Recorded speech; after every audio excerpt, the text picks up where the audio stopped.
Bonjour les amis, je suis ravie de vous retrouver pour évoquer, pour analyser les énergies de cette pleine lune du 10 septembre 2022 qui va se passer à 18 degrés, Vierge, Poisson, 10 heures. Alors pour tous ceux qui ne me connaissent pas encore et qui débarquent sur la chaîne, je suis toujours Christine, thérapeute psychocorporelle et astrologue humaniste.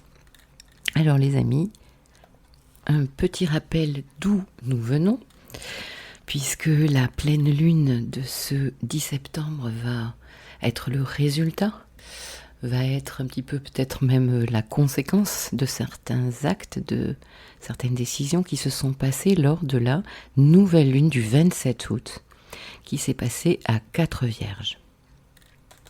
Alors juste pour le fun, la nouvelle lune donc était carrée à Mars.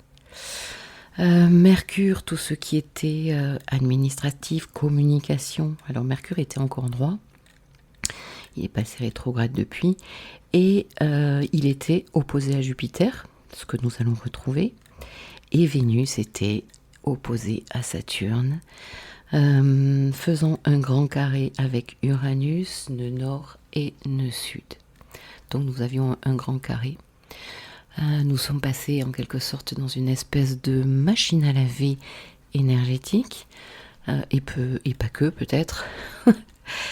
Écoutez, mettez-moi en commentaire comment vous vous sentez, parce que perso, la machine à laver, je l'ai bien senti.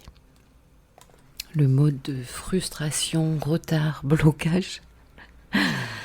Et au cours de certaines consultations, my God, que les gens sont bloqués dans certaines situations incroyables.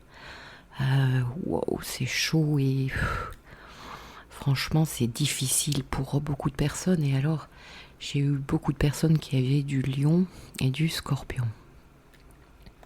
Alors, pour qu'il y ait une opposition, eh bien, il faut que le soleil à 18 degrés Vierge soit face à la lune à 18 degrés Poisson. Et dans cette nouvelle lune, nous nous retrouvons avec une lune conjointe à Neptune. Très intéressant. Alors, on va prendre la base, c'est que la Vierge, qu'est-ce que c'est que nous avons démarré le 27 août? Nous sommes dans un signe de terre très réaliste, revenir à beaucoup de pratiques, de praticité, et aussi à la recherche d'une certaine stabilité. Faire le tri, faire les comptes, analyser. C'est un petit peu comme dans le corps quand vous avez le pur et l'impur et les reins aussi qui peuvent trier tout ce qui est pur et impur, tout ce qui doit passer ou pas. Alors, c'est quand même un signe plutôt calme, très sérieux, qui peut s'exprimer avec pas mal de froideur, mais ça c'est bien, parce que, enfin c'est bien. On ne demande pas aux gens d'être froids, mais de réfléchir avec un petit peu de froideur. Surtout qu'on va voir que cette pleine lune est encore carrée à Mars. Donc, maîtriser, contrôler. Peut-être certains vont retrouver de la maniaquerie en Vierge. Peut-être des tics aussi, des tics, des tocs au niveau santé. Ça peut venir chercher tout ça. Et nous allons être dans un espace où nous allons avoir envie d'améliorer le secteur de vie qui est en Vierge dans votre roue zodiacale et l'amélioration aussi de soi. Donc, la Vierge nous demande pas mal de contrôle, de raison et de prudence. Elle nous demande aussi de la persévérance et aussi, les amis, de se respecter. Parce qu'en Vierge, qu'est-ce qu'on apprend à faire en Vierge? On apprend à dire non. Et dire non à soi. Non, dire non aux autres, pas à soi. Dire non aux autres, c'est se dire oui à soi. Donc ça touche aussi l'amour de soi, se respecter et chercher une certaine clarté émotionnelle. Alors, la Vierge, au niveau socio-culturel, qu'est-ce que ça peut être? Eh bien, c'est aussi tout ce qui est code barre,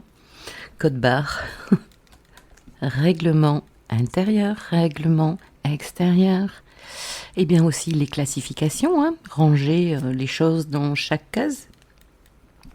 Voilà, Et puis aussi, on va être à la recherche d'une gestion à tout prix. Alors là, je sens bien qu'on est dans le socioculturel.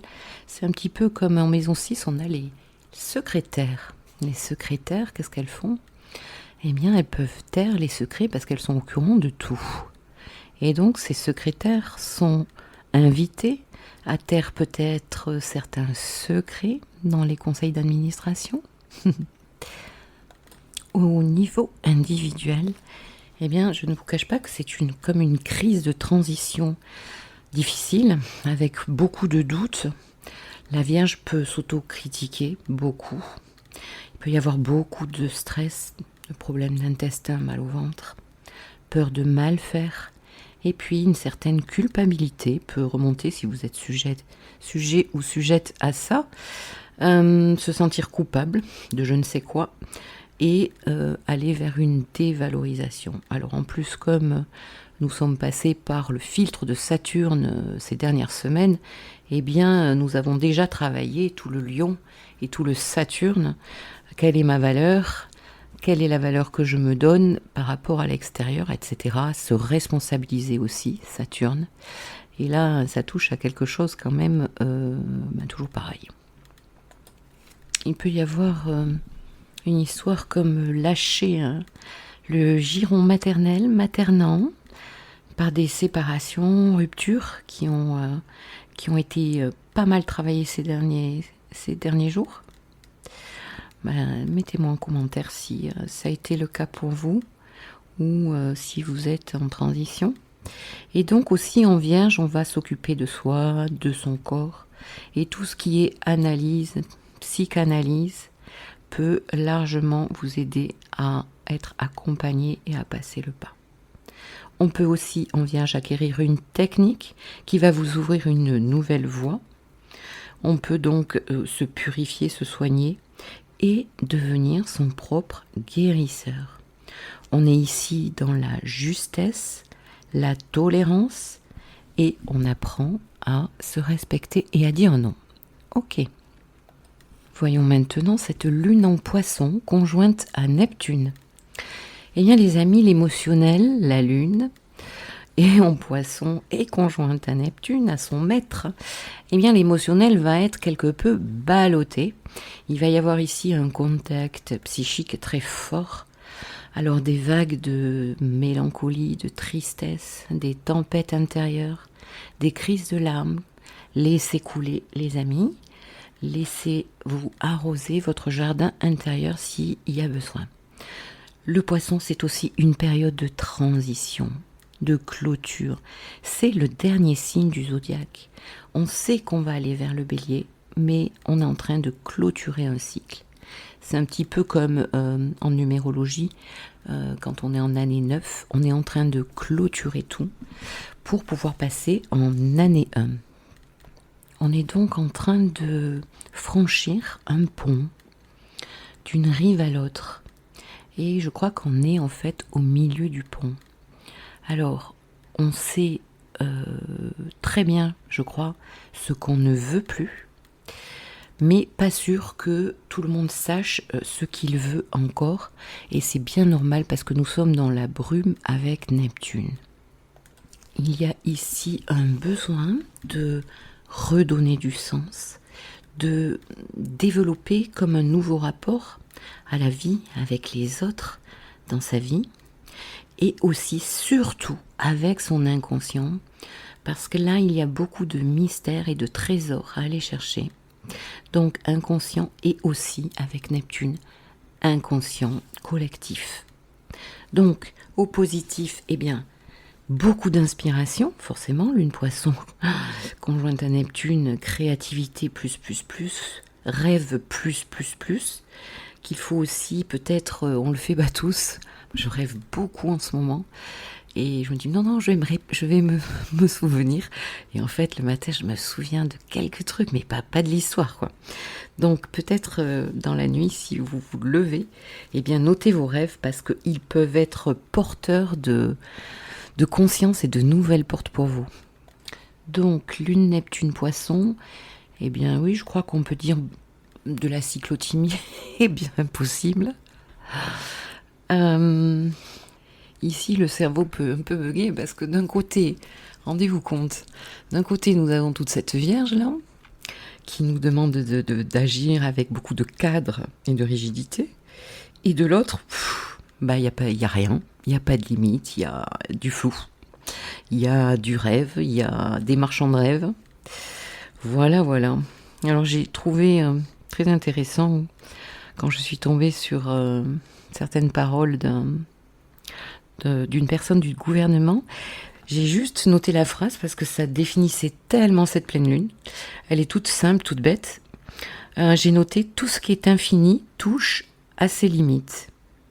Ben oui, on y est.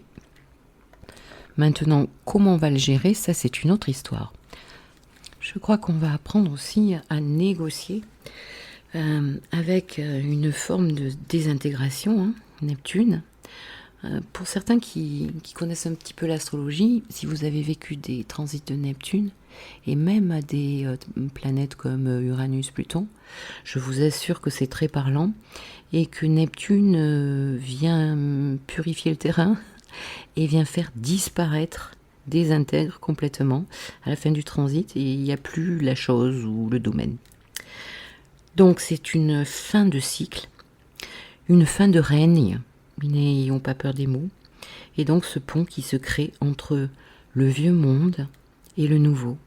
En Poisson, on peut avoir envie de devenir sauveur ou avoir besoin d'être sauvé, d'être aidé.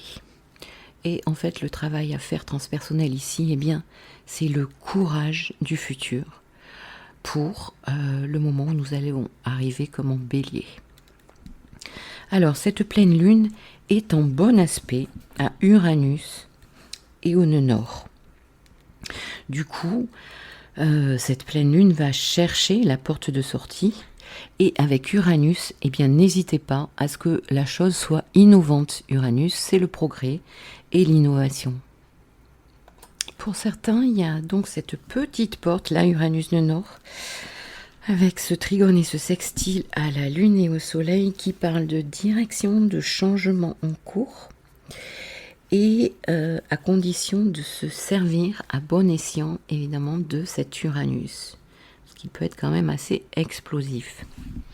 N'oublions pas que cette pleine lune est comme la nouvelle lune carrée à Mars, Mars qui est entré en Gémeaux depuis le 20 août, et qui le restera pendant 7 mois. J'ai fait un podcast là-dessus. Si vous ne l'avez pas écouté, je vous invite à le faire. C'est quand même une énergie très intéressante à ne pas louper pour savoir comment gérer un petit peu ses actions, ses envies. Et puis aussi vous rappeler que ce Mars sera carré à Neptune, et donc c'est intéressant de savoir à l'avance un petit peu les problématiques qui pourront être vécues lors de ce transit. Donc cette capacité à se mettre en action en Gémeaux pour des contrats, des associations, on communique beaucoup, eh bien, se retrouve en aspect de tension au soleil, à mon individualité, qui je suis, ce que je veux exprimer de moi, et à la lune, mes ressentis. Lune carré Mars, c'est souvent une guerre pour les territoires. Donc ça continue, les amis. On peut être excédé, ressentir beaucoup de colère, qui va devoir sortir. Hein. Donc allez marcher, allez courir, allez crier dans les bois, allez vous ressourcer dans la nature. Et puis quand même évoquer ce discours à l'extérieur. Ces derniers jours, on entend tout et son contraire, tout et en même temps. Mars en Gémeaux, donc il y a beaucoup de communication mainstream et autres. Et là, on dirait que les gens sont un petit peu perdus dans tout ce qui est dit. Eh bien oui, parce que avec d'un côté le soleil vierge qui veut ranger, trier, faire des règlements intérieurs, extérieurs, et en face la lune qui est complètement perdue avec Neptune et qui y pompe rien, eh bien il y a Mars au carré qui raconte tout ça en fait. Voilà, c'est simple en fait. Niveau communication, on va parler de Mercure qui est ici rétrograde, donc qui est en train de nous dire introversion, revoir des choses dans tout ce qui est écrit, verbal, contractuel, et certes opposé à Jupiter qui nous parle aussi de loi, et bien tous les gens qui s'apprêtent à signer là, ou qui ont signé ça va devoir être revu à mon avis. Attention.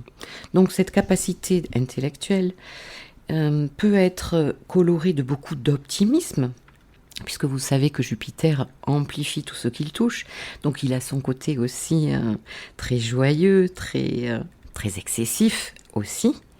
Et donc, bonjour la difficulté à pouvoir juger des situations mercuriennes, et donc peut-être aussi une facilité à aller trop vite dans les décisions, dans tout ce qui touche la loi, les signatures, faites très attention. Surtout que d'un autre côté, Mercure rétrograde, qui est à 9 degrés de la Balance. Donc signe et la Balance, c'est tout ce qui est social, hein. Tout ce qui est social, tout ce qui est entente. On cherche l'harmonie aussi, l'équilibre. Tout ce qui touche parle de la justice, pardon.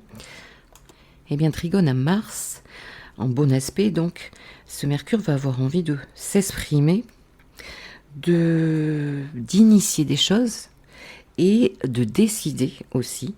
Donc il y a comme un parfum de déclaration officielle entre cette opposition à Jupiter et ce trigone à Mars qui va être affirmé, hein, qui est en Gémeaux, donc qu'on va pouvoir entendre depuis l'extérieur. Et donc on sait déjà, les amis, donc si ça ne vous plaît pas, que vous inquiétez pas, les choses vont devoir être revues puisque Mercure rétrograde. Et Mercure rétrograde jusqu'au 3 octobre. Donc prenez votre mal en patience, profitez-en pour ranger, on est toujours dans la Vierge, ranger votre ordinateur, revoir tous vos contrats, peut-être pour payer moins cher, ça serait bien ça avec la Vierge. Parce que là on en est à chercher à faire des économies quand même, toutes et tous, je pense. Et c'est le moment forcément de prévoir aussi. Même si on ne sait pas trop où l'on va. Cette pleine lune donc carrée à Mars, peut-être un empressement, c'est vrai qu'on a des idées, je ne sais pas vous, mais moi j'ai pas mal de Gémeaux et des idées à la seconde, à la minute, c'est un petit peu fatigant. C'est là où je disais que le cerveau buguait à certains moments. Puis c'est épuisant quoi. Donc, oui, beaucoup d'idées, mais je crois que pour le moment, c'est pas prêt. Nous avons quand même maintes planètes rétrogrades. Il n'y a que Vénus et Mars, en fait, qui sont pas rétro. Toutes les autres planètes sont passées rétrogrades. Donc ça, c'est quand même très révélateur hein, d'intériorité. Les choses sont pas prêtes. Il faut attendre, il faut être patient, Saturne. Et de toute manière, vous le savez, j'en parle depuis longtemps, nous vivons le dernier carré d'Uranus à Saturne, l'empreinte énergétique des derniers mois. Donc, patience, patience. Et nous allons finir avec Vénus et Mars, qui se tiennent un langage un petit peu difficile, on va dire. Donc, Vénus, l'amour, le relationnel, les valeurs, mes valeurs, la valeur que je me donne. Eh bien, qu'est-ce que ça veut dire ça ? Tension entre Mars, ce que je veux, mes désirs, et mes Vénus, mes sentiments, ce que je ressens. Alors, c'est pas comme la Lune où c'est les émotions, parce qu'une émotion, ça peut bouger rapidement. Les sentiments, quand même, je l'espère pour tout le monde, ça disparaît pas du jour au lendemain, enfin normalement. Donc là, c'est comme si on pouvait aimer Vénus sans désirer Mars, ou bien désirer Vénus sans aimer. Désirer Mars sans aimer Vénus. Bon, il peut y avoir pas mal de coup de tête, hein, un petit peu, on a passé le carré de Vénus à Uranus, et bien là ça va être un petit peu réactivé par Mars. Il peut y avoir de la passion dans l'air, des déchirements dans l'affectif, dans les relations. Et aussi, ne l'oublions pas, comme Mars est en Gémeaux, eh bien, il peut y avoir le choix en fait dans le relationnel, d'où toutes ces difficultés dans l'affectif. Voilà les amis, un pont entre deux rives. Je vous invite à bien sûr vous réancrer si vous avez des difficultés d'ancrage. Et puis ne l'oublions pas, toutes ces énergies collectives, nous pouvons nous en servir.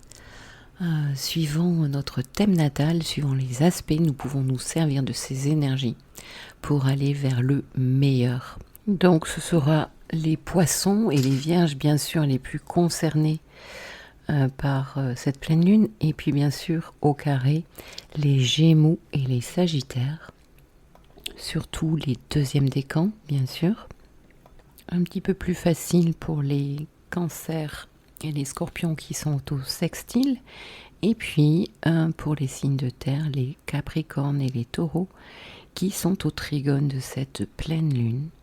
Bon, après il faut regarder le reste du thème, hein, parce qu'en taureau par exemple il y a Uranus, enfin, c'est assez compliqué. Voilà les amis, je vais vous laisser ici. Je vous souhaite une très belle pleine lune, pleine d'inspiration, de rêves merveilleux que vous pourrez ancrer dans la terre, concrétiser, et beaucoup d'inspiration. Je vous retrouve pour la nouvelle lune prochaine. À très bientôt. Au revoir.